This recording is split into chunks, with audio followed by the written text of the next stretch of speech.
my version of therapy was to share my story and everything through social media.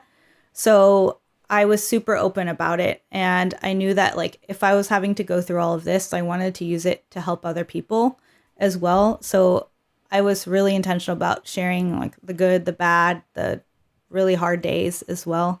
And it was, for me to help process like what I was going through. But also, I had never seen anyone actually go through cancer and what it actually meant. And so I wanted to kind of be that version of that light to share. And what's really cool is like it connected me with dozens of people that was either going through it at the same time that I could kind of share my story with, and we could, talk through things together. And then also now after being a couple years, multiple people and they've told me that like my story has helped them think it's not so scary, that they can get through it, and gave them a hope as well. So everyone has a story to tell. And I think like if you can share it as you're going through those tough moments, that's where it really like makes a difference and helps other people.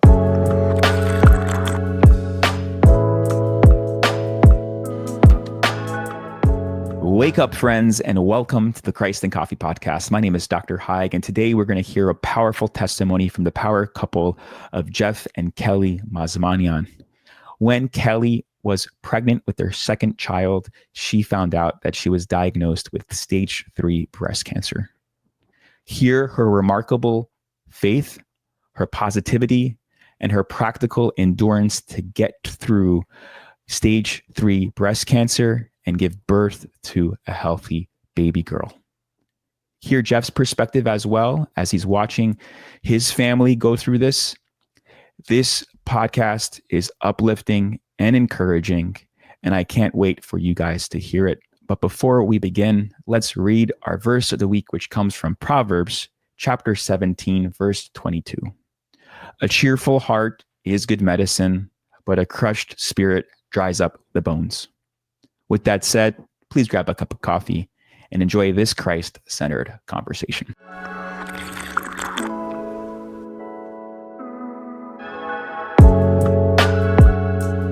Welcome to the Christ and Coffee podcast. How are you guys doing? Great. Good. Thanks for having us. Thanks for being here. So very crucial, important question I ask all my guests. How do you guys drink your coffee? If you drink coffee. Kelly? So I just have a little bit of stevia, but actually Jeff and I have a funny joke with this because one of our first times when I was with him and we were with his family, I was meeting his family. I have to say this story. Go ahead. He made my coffee, but he put like so much sugar. It was like, so we joke about it all the time. Yeah, I put 5 scoops of sugar probably in that. You were just nervous? No, He was like talking and he kept... Yeah, I just didn't pay attention and I was just like, here you go. And she was like trying to get through it like a good girlfriend would at the time. Yeah. And so, but my parents noticed. They're like, what's wrong with that? And they're like, how much did you put in this? Yeah. I'm like, she's so sweet. What do you want? So for myself, black. Always a black coffee, nothing in it, cream, sugar, nothing. So I think there is like in the Near East, there's this tradition if like during arranged marriages, if you put salt, that's like cue that I don't approve of this arrangement. If you put a lot of sugar, it's like green light. Well, then that makes sense. Like very green light. I totally agree with you on that. Yeah. That's what you're I was all in. I was all in. How did you guys meet? That's a fun story. So my parents organize a medical mission trip to Armenia every year. And there was a doctor on the trip who was actually basically one of Jeff's aunties. And he's known her since he was growing up. And then she met me and she was like, I think you guys would get along. And she sent us both an email one day. And then we emailed back and forth for a couple weeks. And then after our first date, 7 months later, we were engaged, and 7 months later, married. Yeah, exactly. So we get the email and it was like, all right, you guys at least got to meet each other. And I'm like, all right, that sounds good. And of course, Kelly Phillips, which is like very generic trying to find, what does this girl look like? I'm looking her up. I can't find her. I don't know what it is. No Armenian. Yeah. I was like, all right, how do I tie into Facebook? Can't find her. So then it was like, okay. So it was great. We went back and forth, met. We had a marathon, few dates, and it was great. And I was like, if this woman is real the way she is, then I'm all in. So obviously it worked out. But that's wonderful. It's always great when there's like a mutual friend to kind of filter those initial awkward dates online, and it makes everything so much easier and funner, and that's wonderful. So you guys get married after dating for a while, and then you have kids. Everything is great. You have one kid? Yes, at the time. Okay. And then on the surface everything's perfect, right? And then all of a sudden you get pregnant with a second child? Yes. And then what happens with the diagnosis? Yes. So we had our son Caleb. He was almost 2 at the time. And then I got pregnant with my daughter Blair. And for a little while, I had actually felt a lump in my breast, but didn't really think anything of it because I thought it was scar tissue from breastfeeding. But at my 8-week doctor appointment, I told my doctor, and she was like, well, we should just get it checked. And so after a few scans and biopsies, I was confirmed to actually have breast cancer. So as you can imagine, I'm newly pregnant with breast cancer. That was a whole life-changing experience. So can't wait to share more with all of you. I don't know if anything else you want to add to that. So what was you hear the diagnosis? What's going through your brains? How you're processing this? What feelings? Because it's literally you're about to have one of the most joyful experiences, but also tied in with facing death and giving life all at once. So what was the initial feelings? It was shock, I think, at first. And then I quickly moved to like, okay, what are we going to do? At first I was diagnosed as stage 0. So, I had a mastectomy.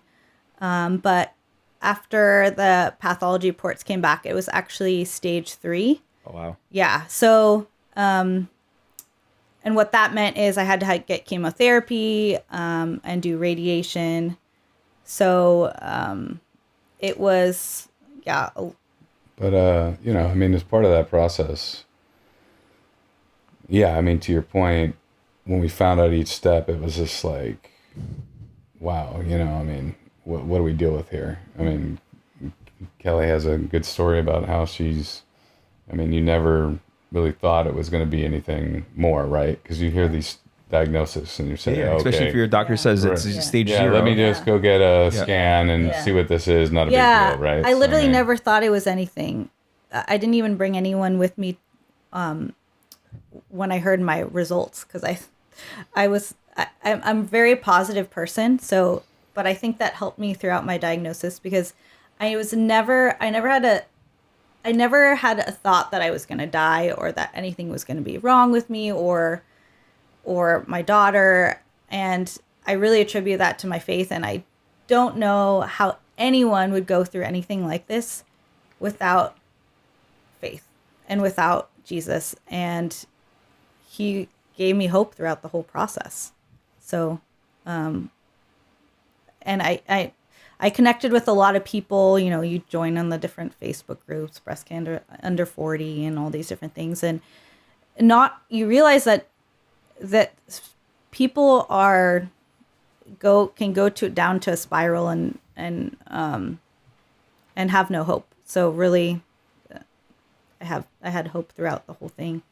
Which is, which makes it interesting as a spouse, right? Because you're here, you're supporting, but you're also going through it in your own mind, because you didn't expect to have to deal with this at this time in your life, especially early. So you're sitting there going, what am I dealing with? Where are my doubts? How do I feel about this? Right. And I had to stay positive because she was just positive. So it's like, I can't go down a deep rabbit hole, a spiral, because my wife is, and she's the one going through it. Like, Like, okay, just like pick yourself up and keep moving forward. And spend a lot of time journaling, quiet time, being with God, and just kind of writing out all those issues and kind of just speaking to him and kind of dealing and processing. And I found that to be the best kind of way to process what we were dealing with, which was so unique. And the other part that was unique about this is that it was completely, it's not a normal thing that happens. So the doctors themselves were all questioning on how they need to approach it, right? And so I had a whole team of doctors, because it was, because it was not only me, but for my daughter too. So I had the mix of my OBGYN, we had the different surgeons, the different high risk baby doctors, and then obviously oncologists, etc. So they all work together so well. And, spoiler alert, but a couple of years later, still cancer free. So grateful for that. But throughout the whole time, like, God always showed me that I was never alone and that he never leave me. And I like to, I like to call them God winks. And he showed me so many God winks throughout my whole journey. I felt so close to God throughout all of it. A couple of them. So the day I found out my pathology reports, and it was stage 3, earlier that day, my son got a huge splinter that was really deep. My dad's a doctor, so he was saying we'd have to use a needle to get it out. And so found my results. So we were gonna take it out later that day. And after my results, we were gonna take it out, and the splinter was gone. And like, I took that as like God's way of saying, like, just how I can take that splinter out of your son, like, I'll take the cancer out of you. And it was such a powerful moment. I have so many stories like that he was so close to me throughout the whole journey. It was cool. Amazing. Yeah. These God winks, we'll get to more of them. Yeah. But just this philosophy of positivity, is it something innate? Is it just something as a Christian, you just have this realistic optimism? So you were, it went shock, survival, and like, we're going to win this. Yeah. Yeah, exactly. So I think I've always been positive. Like, through work, you take the strengths finders, and one of my top 5 is positivity. So I think it applies like throughout my whole, whether in the corporate world or, personally. But I always say, if it's something negative, I'll say, well, at least, and I'll subconsciously think of the positive out of it. And it's been cool. I've seen it even in my son. He'll, like, something bad will happen, and he'll use the phrase, well, at least I can blah, blah, blah. So it's pretty cool. Yeah. Jeff, are you a positive person, or your wife forced you? No, I'm the other way. I'm a glass half empty kind of person, pessimist, looking at all of things that can go wrong in the scenario. She's the other side of this, which will make sense why God would put us together. Yeah, 100%. So we have a good mix in that perspective. But dealing with this scenario, that's what was interesting, because the doctors had 2 different versions of treatment, because they couldn't do the normal scans that they would do, which was through an MRI machine. So they couldn't do that because of the pregnancy. So one was kind of a lighter, less invasive surgery. And then the other was a more invasive, get in there, mastectomy versus a lumpectomy. And so we took that away, and it was, very, both camps made sense in the way they had to do it, and had to make this decision. And to my surprise, Kelly made that decision to go in that more aggressive state when we didn't really know. Because at the time, we knew it was only a stage 0. It's probably might be small.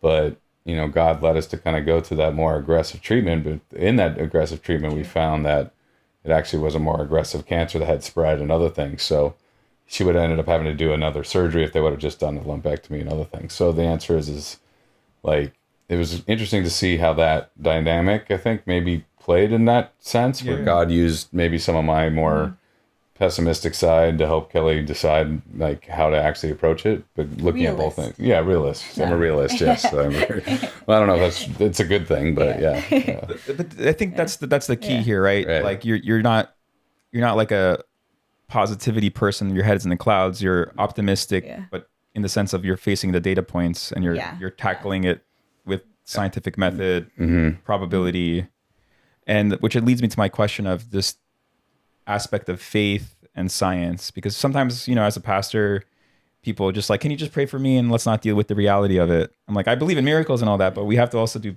both. And so any sort of insights there on kind of like, you could be this positive Christian, faithful warrior, but at the same time work with the doctors. Versus... I mean, Jeff alluded to it, but I wanted to make sure it didn't come back. And so I did do, I had 5 rounds of chemotherapy during pregnancy, and another 6 after pregnancy.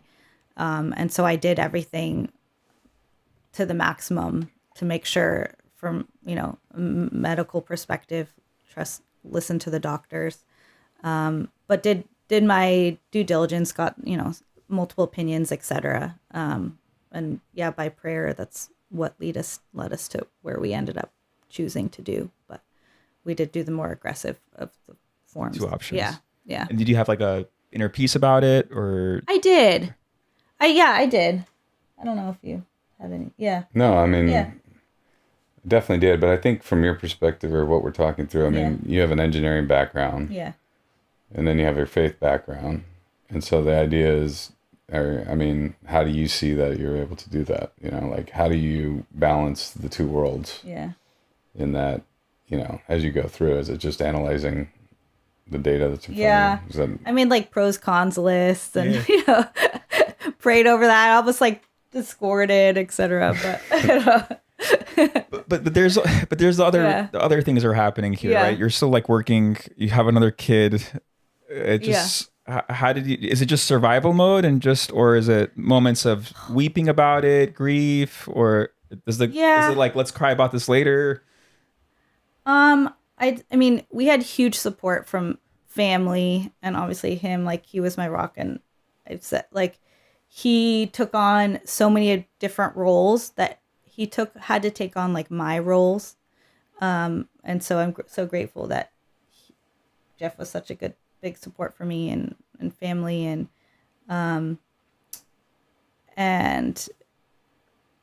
what was the question again? I'm trying to remember where I was going. It was just like there's so many things to juggle, but you just had the support network. Yes. I mean, how do you process it? I mean, I think my version of therapy was to share my story and everything through social media. So I was super open about it, and I knew that like if I was having to go through all of this, I wanted to use it to help other people as well. So I was really intentional about sharing like the good, the bad, the really hard days as well. And it was, for me to help process like what I was going through. But also, I had never seen anyone actually go through cancer and what it actually meant. And so I wanted to kind of be that version of that light to share. And what's really cool is like it connected me with dozens of people that was either going through it at the same time that I could kind of share my story with, and we could, talk through things together. And then also now after being a couple years, multiple people and they've told me that like my story has helped them think it's not so scary, that they can get through it, and gave them a hope as well. So everyone has a story to tell. And I think like, if you can share it as you're going through those tough moments, that's where it really like makes a difference and helps other people. So, that was kind of part of what helped me as well. So because usually when people have a big like diagnosis like this, they either go 2 ways. They either like, all right, no one's gonna know about this, just my immediate family, or you want the other route. And do you think that's the best case, or it's person to person? Because sometimes everyone's like playing doctor where they shouldn't. I mean, you get some unsolicited opinions, but in the most part, like, no, like everyone was so supportive, and I felt like everyone was praying for me. I had people who I didn't even know praying for me, and people who I didn't even know watching me and telling me later that I like impacted them. I was like, oh, that's so cool. So, yeah. But I think like that was also hard to deal with because obviously from a cultural perspective, it's like people tend to be a little more private, at least my family is and others. And so it's like, okay, she's on social media, like opening up about this. And, you know, it was interesting because you're like, okay, yeah, I mean, it's great. And then, and then it's weird because people are like, oh, I see your story and it's good. Like, it just is weird. Like, who are you? Yeah, it's like, okay. Yeah, great, I've been like glad, spotted you know? out. Yeah. Was spotted out in public, like, oh, and I didn't even know who they were, and they just knew me from Instagram. I was like, I'm not that. Like, but yeah. So there's like two things. So you decided to go public with it, and you also grew closer to God. Because the other thing I noticed too as a pastor, when people are in extreme suffering moments, they either get really close to God, or they want nothing to do with God. Yeah. So during this whole process, how did your relationship with Christ change, or the awareness of it change? I mean, I feel like in a normal day-to-day life, you like think about God like before meal times or bed or like, you know, at certain moments. But like when you're in a nonstop, like it was a constant conversation with God and a constant closeness that I had. And it was just throughout the day, night, whenever, he was always with me. I felt he was always with me. All right. And what were the prayers like? Is like, God, really, we're going through this again, another diagnosis, or was it more like, I'm here with you. We're gonna like that splinter out step by step. I mean, it was all like praying through a battle, kind of what it felt like, but I had like peace in the battle. Okay. So there were questions like why, but it was also like, you don't have to worry. And I didn't need to worry. And there were bad days, and, you know, another one of the God winks on those bad days, like God spoke through my son, and I was putting him to bed, and he said, Caleb just said, he changed my life. And I'm like, what are you talking about? And I was like, who changed your life? He's like, God changed my life. I'm like, what? Who told you that? He's like, Jesus told me that. And he was literally 2.5 at the time. And like, it changed me in that moment of like really a dark day and a hard day. So yeah, it's nonstop like that. I don't know what else. No. Yeah. I mean, I think you're hitting it on the head. I mean, I think everybody processes it differently to your point on their relationship with Christ and what does that look like as you go through the storm. Yeah. And I was just clinging to the rock and just trying to get through survival mode because I had to balance the family, make sure she's good, and also process my own emotions with that. And so I found that even being, it was interesting because we've talked about it a lot as we've gotten past some of the pieces, and it's really about survival. To your point, we live in so long in this process because for what our journey was, she had one round of chemo, then we stopped, then we delivered, then it was another round of chemo, then it was radiation. So a lot of people have more of just like some rounds of chemo, radiation, you're done, shorter burst of this. So this was a longer journey. And through that journey, like just kind of going through the motions, surviving, kind of just then dealing with the 2 kids young and just not really living our own life, you know, and kind of just being about trying to get through the day every day, clinging to Jesus and getting through that. But it was like at a certain point we had to come to the conclusion and talk to each other and just be like, we need to live and not just survive, you know, like this is like we're past this point, let's now move forward, you know. And it was a interesting experience. It was, you know, at least it's part of it. But I definitely think our prayer life got stronger for sure going through this. I mean, I don't want to say I was thankful for us having to go through this, but I mean, at an early age, but I think it allowed me to really appreciate where my every day is a blessing to me. I wake up and it's like I'm thanking God for everything in our life, and really appreciating every little stage with my kids at their ages and where they're at. And every day I can be with Kelly and what we can do. Don't stress the small things and like what's really important. Yeah. So you give birth to your second child, Blair. Yeah, Blair. And you're still going through cancer treatments after you give birth. Yes. What was the moment of having your second child? What was that feeling like? Well, God was even through that too. So And what were the complications of the delivery? So we had to time between chemo. So there was a chemo that was safe during pregnancy. So that was the one. But really, if I wasn't pregnant, I would just have gotten the one after pregnancy. So we had to time the lapse of chemo. We had to make sure that like I was recovered enough, because after each round of chemo, your immunity drops really bad. You have basically no white blood cells, no red blood cells. And so we had to make sure my numbers were healthy enough to deliver, and then, but also not have a lapse of chemo where I could come back in between. So that was where the coordination of the doctors. So we were deciding to induce at 37 weeks, a couple weeks early. And Blair actually decided to come on her own 2 days before that. Okay. Like that was huge. I mean, I was worried about like how it was going to work. Did I have to get a C-section? You know, all that. And like God was faithful in that too. And yeah, she was no NICU time. Everything was like so smooth. Wow. Yeah, it was a blessing. And then I started chemo again 3 weeks after delivery. So yeah, it was a lot. I mean, I don't even know. Like, I think back, I'm like, I don't even know how I did it. You just do it. Yeah. And part of like my journey as well, just a different aspect of it is I did chemotherapy, like you lose your hair during chemotherapy. But there's cold capping, which is something that helps you save your hair. You basically put your head to negative 36 degrees, and it's so that it protects your hair follicles.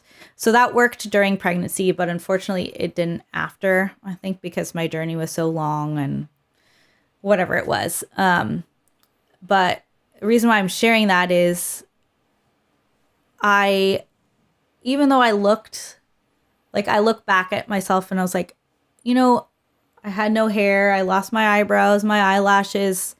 I looked different from my mastectomy, you know, newly postpartum, but God gave me this confidence that I was confident in myself. And like, I look back and I'm like, how was I even confident in like how I looked when because all the like outwardly beauty was basically gone. But God gave me that confidence, and I think it was because I wasn't confident. Like God gave me a confidence in who I was, and that I was, you know, a child of God, and I was perfect, and I was living out my, you know, calling in a way to share my story, and that I knew God was with me. So it's amazing. But yeah, and like thankful for Him throughout all of this too. So just having fun every day. Yeah. Luckily, we had, having such a great, you know, support group through family and friends and even random people that we rarely. I never knew. Kelly knew throughout her life, where different people, just random friends, would sign up to help, and so it was cool to like kind of see a big community, especially around the Christians, just kind of come together to be there for you. Yeah. And it's really interesting as you go through this process to see who really is there for you and who isn't, and kind of just seeing how real relationships are or not, you know, and it kind of strengthens different. Like we walked out of that, I think, with different groups of or thoughts around different people than we had originally, which was not a bad thing. It just was like kind of revealed. Yeah, it just kind of was. It's just part of that process, and you know, Kelly just. I feel like God had always woven into her, because she has the ability to kind of just deal with things. It's just like, well, okay, that happened. Let's move forward. So I'll never forget. It's like, so her eyelashes will like fall out every once in a while. Like it just happened during that like year or so after. And she'd be like, oh, well, they're going back out again. And I'm just like, but it was like, I would expect other women or people to kind of break down and be like more like upset about, oh, this problem, this situation, this is happening, X, Y, and Z. And nah, she's just like, oh, okay, it's just another thing. So the positivity comes from your faith in God, knowing He's with you, looking for the God winks, focusing on the good of the support network, knowing that it's not over. There's going to be a solution here. Focusing on like literally giving the next generation life. There's this like outer focus. What advice would you give for people who are trying to support? What were like helpful things during this journey? Like if I'm the friend, should I just be like, I'm praying for you and like not mean it? Or like what was helpful? Good question. Tangible actions or whatever was needed, or just being present, or I had like a couple groups of friends that, so I went through radiation after my chemo, and I needed help. It was every day for like 8 weeks. And so I needed someone to help me for like an hour and a half for 8 weeks straight. So I actually had like a sign up sheet, and people from all over my life that some I hadn't even seen in years, they came over and watched Caleb and Blair for that time. So that was super helpful. And then I had friends that just like in my like good week. So in between each 3-week rounds, you have like a good week. So we scheduled, they came over, and just like seeing people in person was really did that help? Powerful. Yeah. Like a sense of normal. Yeah, exactly. Not just survive, but live, like you were saying earlier. And there's like the couple weeks where you're not really supposed to be around people because of your immunity. So to like break up that, to feel some normalcy was huge. And then we had people send like delivered bagels and frozen pizzas and things like that. That was great. That was awesome. Yeah, the food, sending food. Yeah, sending food. So that would be my recommendation. If somebody wants to, you pray, but you know, people. My grandma made me doma, which was awesome, and then had that, things like that. Yeah, like, so I felt support. Yeah, I had this like little undercover run where her grandma would make it, and her aunt would drive it over to my office in downtown LA. I'd come out the street, take the pot, and come into that. Yeah, exactly. Yeah, it was like a little drug deal happening or something. Yeah, my son the other day was like, Nene made dolma. I said, Nene made dolma. He's like, did she make the lettuce kind or the squash kind? Called it sarma versus eggplants. It's really cute. But yeah, so the acts of service, the time, the quality time, just doing the little things. Yeah, letters, like not like I've saved all the letters that people send me, and like with Bible verses in the letters too. And what I also say is like throughout, right? I mean, when we initially find out somebody has something, everybody rushes there, right? So you can get an onslaught of just like all this stuff, right? And it's like we can't eat all this, we can't do this, right? And obviously try and take that on, but it's like throughout that, when random things would show up, it just was like it meant even more because it was just it was just in a different time, you know, because it's like when people find, just like anything, you read about something now, it's right there and you're in it, and then it goes away in your mind, and it's like, so it's like a comment on an Instagram post. Okay, we're good. We're good. I said I'm gonna pray for you. We're good. I tick the box. We're cool. Yeah. So you've been helping. So let's just like finish the journey. So you gave birth to your daughter. Yeah. And then how many more years before you were cancer free? It took another 7 months, maybe 8 months. So September, and then I rang the bell in May.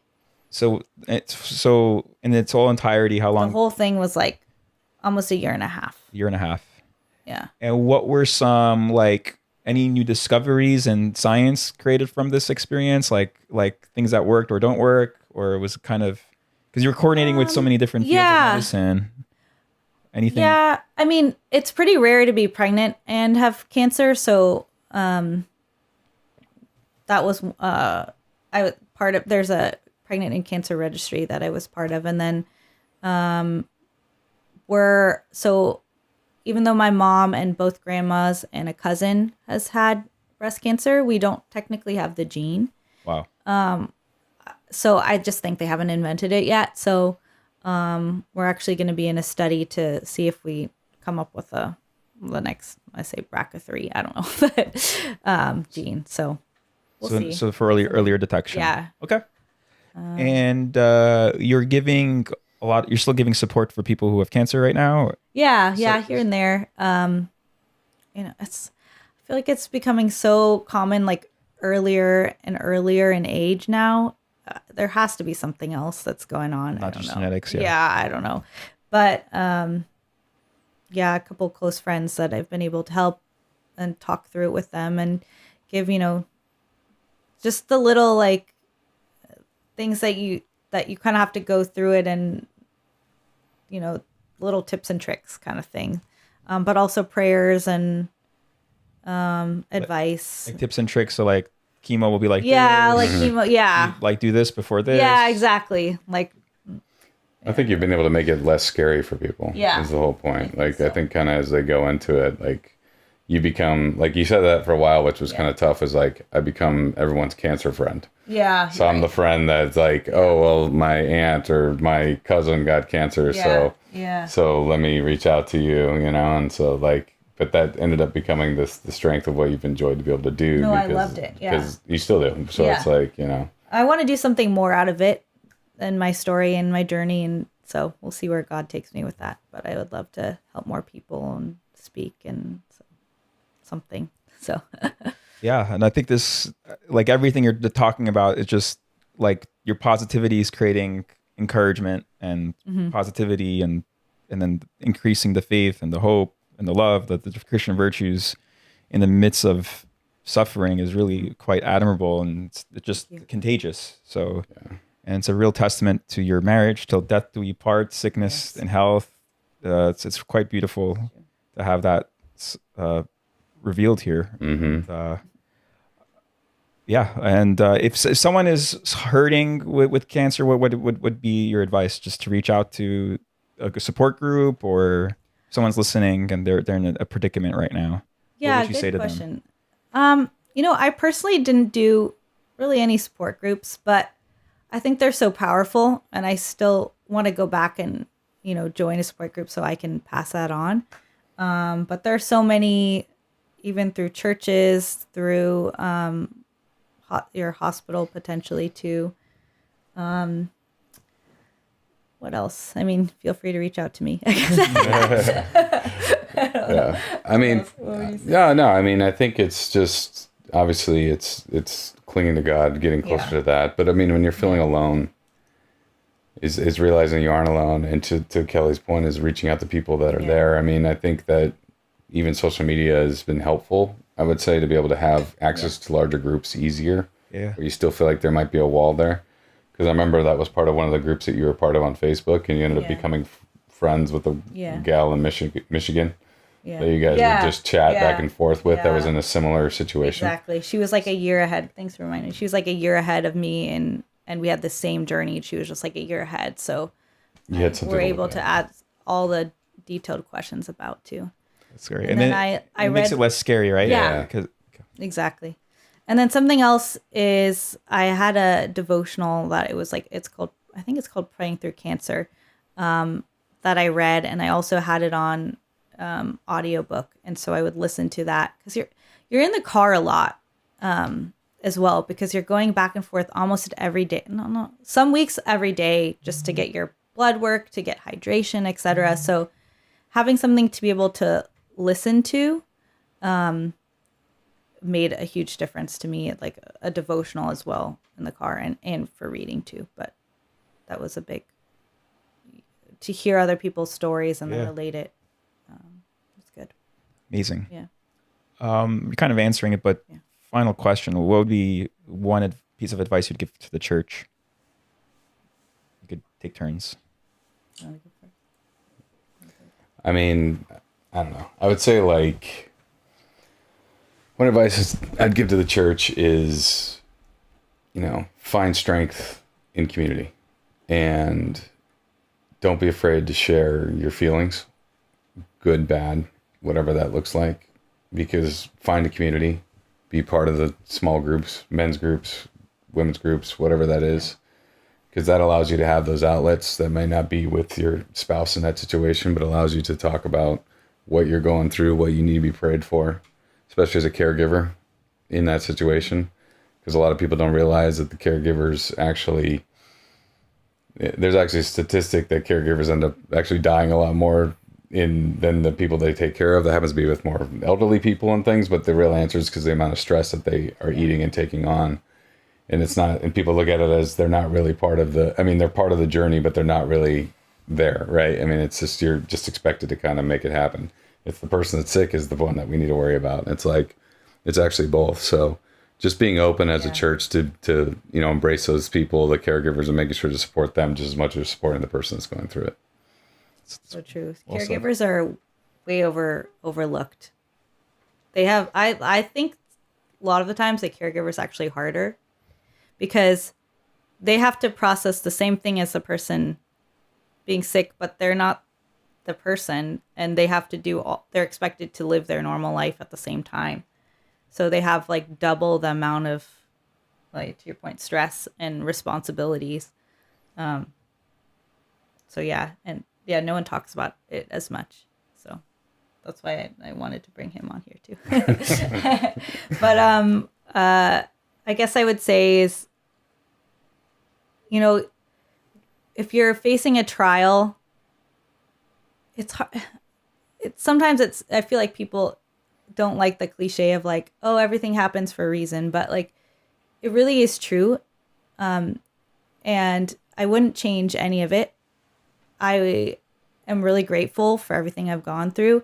So try to view your story and share your story with others. And you'll come out stronger and, you know, closer to God, closer with your family and your loved ones. And you'll be able to help more people through it all. So well said. I was expecting more of a, you know, like a solemn conversation, but your positivity and consistency has been contagious, and thank you for that. And I know you're blessed a lot of people listening to this end of this program. And thank you everyone for tuning in to the end of the Christ and Coffee podcast. Remember, my friends, stay positive and caffeinated, and God bless you.